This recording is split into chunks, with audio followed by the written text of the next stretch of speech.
আজি হৈছে ২৬ ছেপ্টেম্বৰ।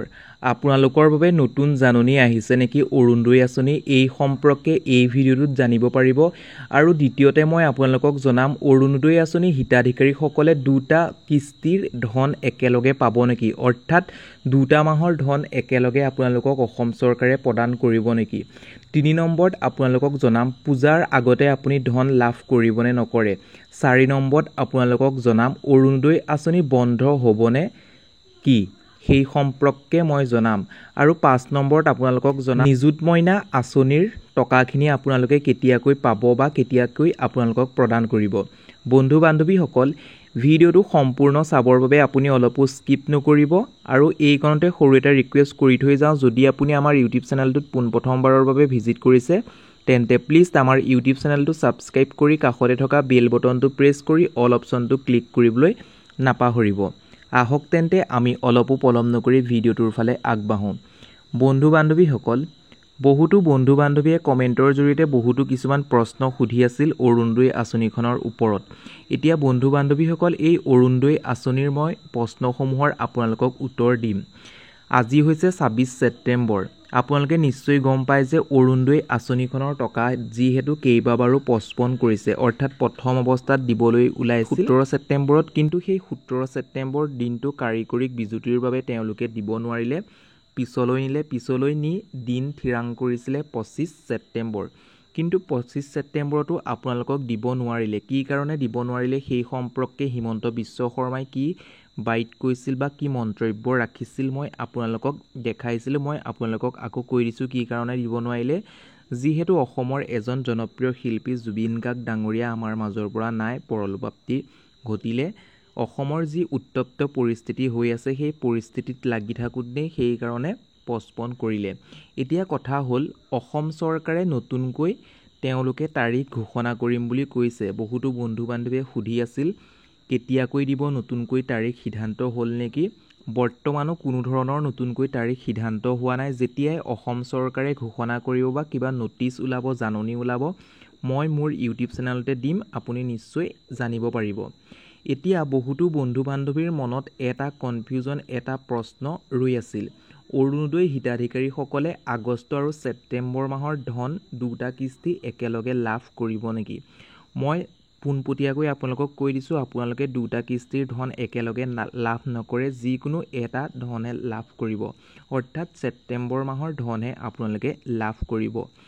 যদি আগষ্ট মাহৰ ধন দিবলৈ হয় তেতিয়াহ'লে অৰুণোদয় আঁচনি 1, 2, 3 তিনি নম্বৰত সোমাই থকা ব্যক্তিসকলকো দিব লাগিব। সেইকাৰণে অৰুণোদয় আঁচনিখন নতুন ৰূপায়ণ কৰি অৰুণোদয় 3 নামাকৰণ কৰিলে। নামাকৰণ কৰি পেলাই সকলো হিতাধিকাৰীক সংস্কৰণ কৰিলে, মানে প্ৰত্যেকগৰাকী হিতাধিকাৰী একোজন নতুন হিতাধিকাৰী, পুৰণা হিতাধিকাৰী হৈ থকা নাই। আপোনালোকে নিশ্চয় গম পাইছে। সেইবাবে দুমাহৰ টকা আপোনালোকে লাভ নকৰে, অনলি এমাহৰ টকাহে লাভ কৰিব।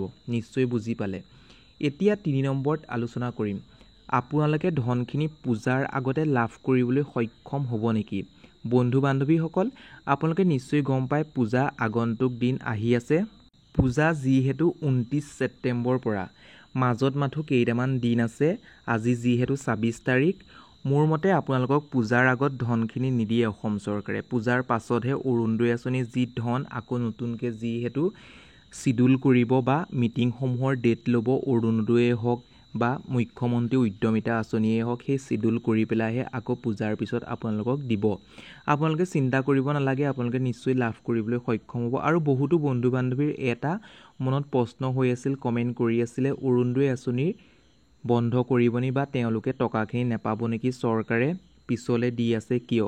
আপোনালোকে নিশ্চয় গম পায় অসমৰ কি পৰিস্থিতি হৈ আছে বৰ্তমান সময়ত। সেইকাৰণে অসম চৰকাৰে সেই সম্পৰ্কত লাগি থাকিবৰ কাৰণে বা লাগি আছে দেখিকে সেইকাৰণে আপোনালোকক টকাখিনি দিব পৰা নাই। আপোনালোকে চিন্তা কৰিব নালাগে। মই আকৌ এবাৰ কৈছোঁ, প্ৰত্যেক ভিডিঅ'টোতে কওঁ, যদি আপোনালোকৰ লিষ্টত নাম আছে, আপোনালোকলৈ 1 ৰুপিজ ক্ৰেডিট হৈছে বা মুখ্যমন্ত্ৰীৰ চিঠি আহিছে, নিশ্চয় আপুনি লাভ কৰিবলৈ সক্ষম হ'ব।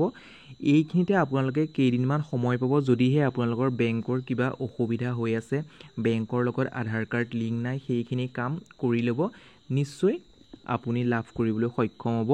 বহুতো ছাত্ৰীয়ে কমেণ্টৰ জৰিয়তে কমেণ্ট কৰি সুধি আছিল যে নিযুত মইনা আঁচনিখন কেতিয়াৰ পৰা টকা প্ৰদান কৰিব। বা সেই শুভ উদ্বোধনী কৰিলে কিন্তু তেওঁলোকৰ একাউণ্টত টকাসমূহ সোমোৱাই দিয়া নাই, কোন তাৰিখৰ পৰা টকা সোমোৱাই দিব সেই সম্পৰ্কে জনাবলৈ কৈছিল। বন্ধু বান্ধৱীসকল, আপোনালোকে নিশ্চয় গম পায় অসমৰ পৰিস্থিতি কেনেকুৱা হৈ আছে। আগতো কৈ আহিছোঁ, মই আকৌ কৈছোঁ কি পৰিস্থিতি হৈ আছে। আপোনালোকক নিশ্চয় টকা প্ৰদান কৰিব। যিহেতু শুভ উদ্বোধন কৰিলে 6 আগষ্ট তাৰিখে হিমন্ত বিশ্ব শৰ্মাই উদ্বোধন কৰিলে, আপোনালোকে নিশ্চয় প্ৰপত্ৰ ফিল-আপ কৰিলে, প্ৰপত্ৰ ফিল-আপ কৰি পেলাই জমা দিলে। যিহেতু নিযুত মইনা আঁচনিখন এটা অফলাইন প্ৰক্ৰিয়াৰ জৰিয়তে প্ৰপত্ৰ ফিল-আপ কৰি জমা দিলে। জমা দিয়াৰ পাছত নিশ্চয় আপোনালোকৰ টকাখিনি পাবৰ বাবে সক্ষম হ'ব। আগন্তুক যিহেতু পূজা আহি আছে, পূজাৰ পাছতহে আপোনালোকে টকাখিনি লাভ কৰিবলৈ সক্ষম হ'ব। চৰকাৰে নতুনকৈ চিডুল বনাব, চিডুল বনোৱাৰ পিছতে আপুনি লাভ কৰিবলৈ সক্ষম হ'ব। নিযুত মইনাৰ ওপৰত যিহেতু বহুতখিনি কমেণ্ট আহি আছিলে, মই জনালোঁ যদি নতুন ইনফৰমেশ্যন পাব বিচাৰে, সকলো তথ্য জানিব বিচাৰে, নতুন ভিডিঅ' আহি থাকিব। সেইবাবে আপুনি যদি আমাৰ ইউটিউব চেনেলটোত পোনপ্ৰথমবাৰৰ বাবে ভিজিট কৰিছে বা পোনপ্ৰথমবাৰৰ বাবে মোৰ ভিডিঅ' চাইছে, তেন্তে চেনেলটো ছাবস্ক্ৰাইব কৰি কাষতে থকা বেল বটনটো প্ৰেছ কৰি অল অপশ্যনটো ক্লিক কৰিবলৈ নাপাহৰিব।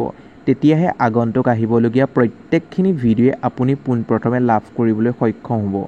আজিলৈ ভিডিঅ'টো ইমানেই। আকৌ পুনৰ নতুন এটা ভিডিঅ'ত লগ পোৱাৰ আশাৰে ধন্যবাদ।